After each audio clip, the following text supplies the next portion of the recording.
Hoje a gente tem mais um vídeo falando do anjo acusador e a gente vai ver especificamente como é que um versículo de Provérbios, Provérbio 25, 22, se aplica a ele. Eu sou Yair Alon e esse é o Zoar Diário.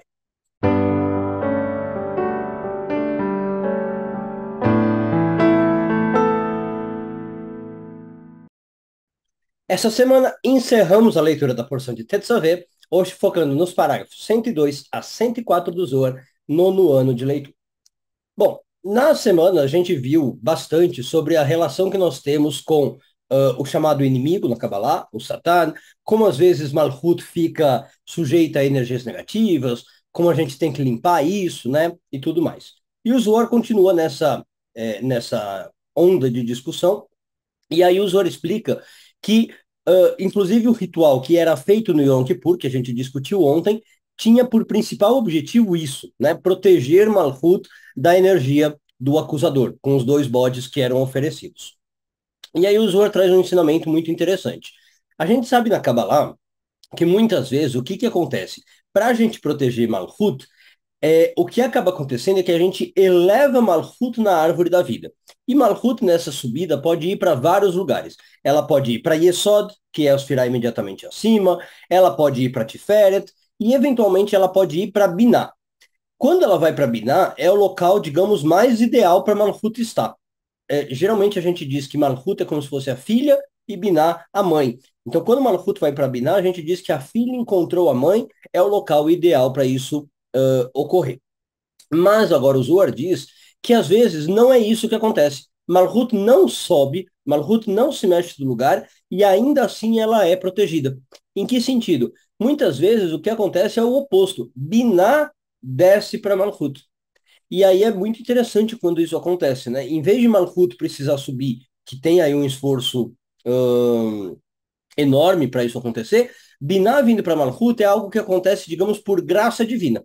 Então, para Malhut subir para Binah, exige um esforço humano. Nós temos que transformar alguma coisa. Quando é Binah vindo para Malhut, é porque Deus decidiu assim.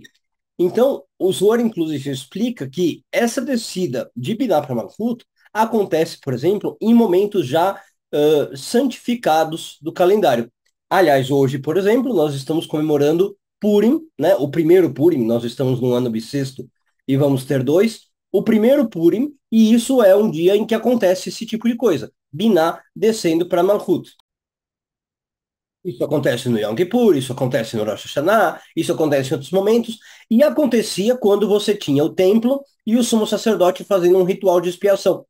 Então, sem que o povo precisasse fazer nada muito especial, alguém fazia por eles. Veja, o sumo sacerdote fazia algo, invocava uma energia divina e conseguia trazer essa expiação.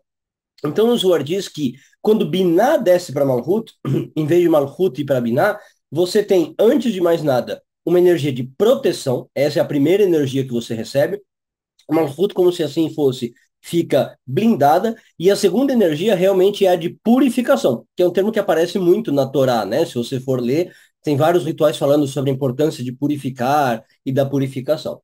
Bom, e aí o Zohar encerra tudo isso ligando com um provérbio, que é o provérbio 25, 22, que diz o seguinte: porque assim você então colocará como se fosse carvão em brasa, né? Carvão pegando fogo na cabeça dele e Deus vai te recompensar. Ele diz que quando isso acontece, é como se nós estivéssemos colocando carvão em brasa na cabeça do acusador, na cabeça desse anjo que é o Satã. Por que que colocar carvão em brasa na cabeça desse anjo? Vamos entender a metáfora. Bom, primeiro, esse anjo atua muito em Malkuth, a gente falou ontem no vídeo, né? Ele está aqui no nosso mundo, tanto quanto nós, e ele tem um poder operacional, digamos, bastante grande. Então, quando a Binah desce para Malhut, é como se eu estivesse pondo alguma coisa sobre a cabeça de alguém. A metáfora é essa, né? Algo de cima vindo sobre a cabeça. E aí, a ideia de um carvão em brasa, por quê? Porque é um julgamento. Pôr um carvão em brasa é algo dolorido, algo que dá dor, algo que cria um julgamento. Então, é como se nós mesmos estivéssemos julgando o anjo acusador e impedindo que ele trabalhe. E aí, quando a gente faz isso, é como se eu estivesse pondo carvão em brasa na cabeça dele, e o versículo termina falando, e Deus vai te recompensar. Esse Deus vai te recompensar é o que eu falei que acontece quando o Binah desce para Malhut. Você recebe purificação e proteção, ou melhor, na ordem inversa. Proteção e purificação. Tá? Então o Zohar entende assim esse provérbio. É esse processo super especial que acontece em alguns momentos do ano, por graça divina, em que a gente realmente consegue eliminar ou abafar bastante o poder do inimigo. Um bom dia a todos, feliz Purim e Shabbat Shalom.